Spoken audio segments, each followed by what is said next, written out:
सर्वप्रथम बाएं गुंबद पर एक और फिर दो नवयुवकों को देखा गया।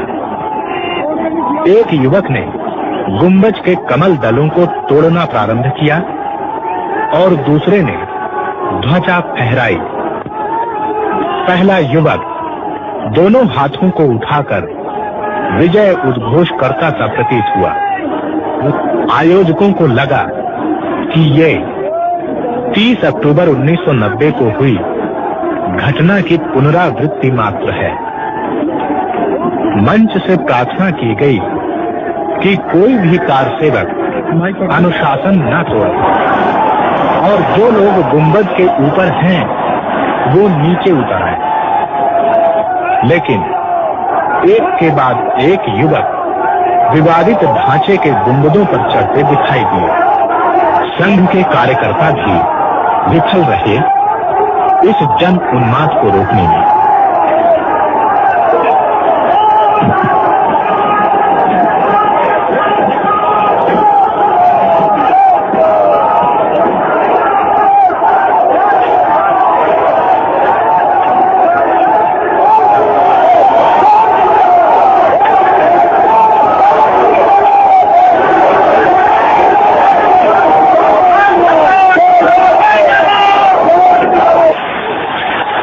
समय 12:10 पर केंद्रीय सरकार को इस वस्तु स्थिति की जानकारी प्राप्त हो चुकी थी।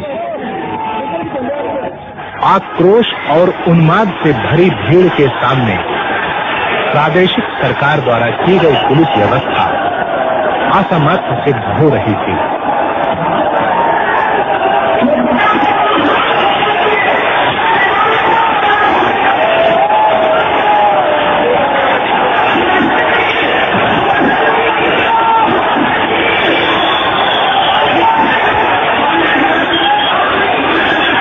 12:45 पर प्रदेश सरकार ने केंद्रीय सरकार से कुछ और सुरक्षा दलों को भेजने की प्रार्थना की। उत्तर प्रदेश शासन के सामने प्रश्न था कि क्या भीड़ पर गोली चलाने का आदेश दिया जाना उचित है? क्या स्वतंत्र भारत में भी जनरल डायर द्वारा अमृतसर के जलियांवाला बाग में सन 1919 में खेली गई खून की होली को दोहराया जाना उचित होगा? एक तरफ थी ऐसी कानून व्यवस्था जिसका मानो देश की करोड़ों जनता की भावनाओं से कोई सरोकार न हो, तथा दूसरी तरफ थी सदियों से दबाई जाती रही देशवासियों की भावनाएं, जो अब एक नया ज्वार बनकर उमड़ पड़ी थी।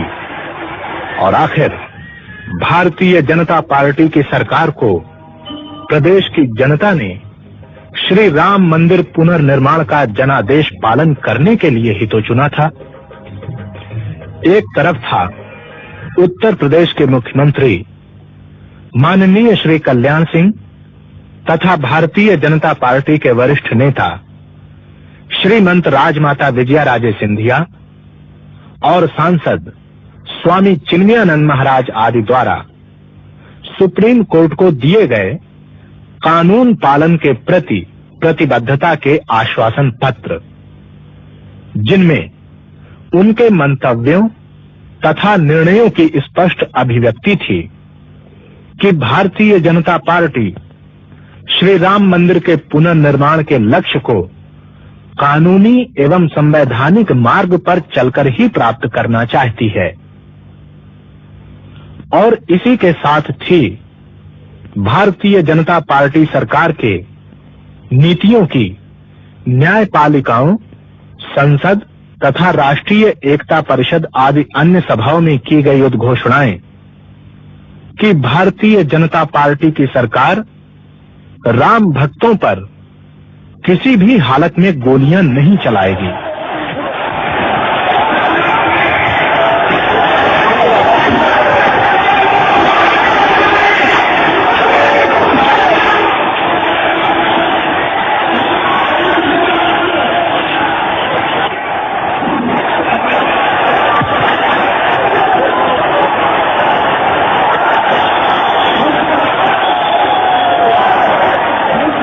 सदियों से संचित हिंदू जनमानस के आक्रोश के इस विस्फोट को भला कौन सी राजकीय शक्ति रोकने में समर्थ हो सकती थी?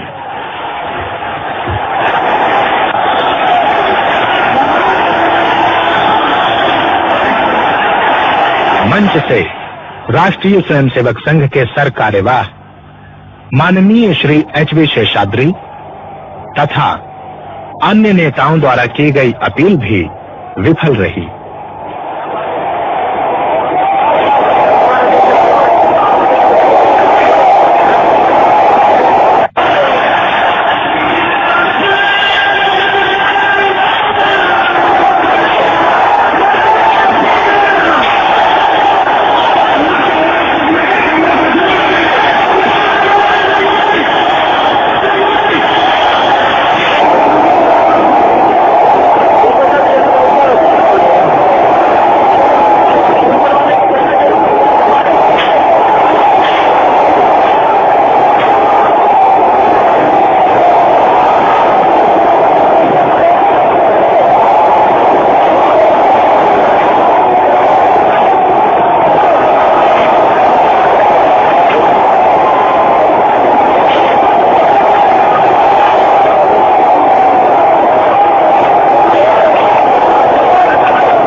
लोगों की भावनाओं का जब लगातार राज सत्ता द्वारा अनादर होता है तो अपमान की आग अचानक इसी प्रकार विप्लव बनकर फूट पड़ती है।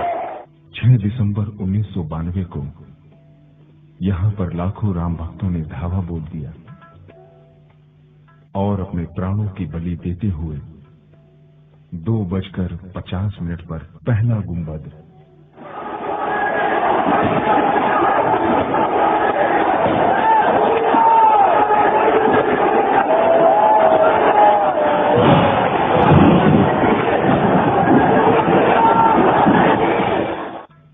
और 4:45 पर आखिरी गुंबद तोड़ दिया। उत्तर प्रदेश के अभूतपूर्व मुख्यमंत्री माननीय श्री कल्याण सिंह जी ने सारी घटना की जिम्मेदारी अपने ऊपर ले ली और सत्ता को तिलांजलि दे दी।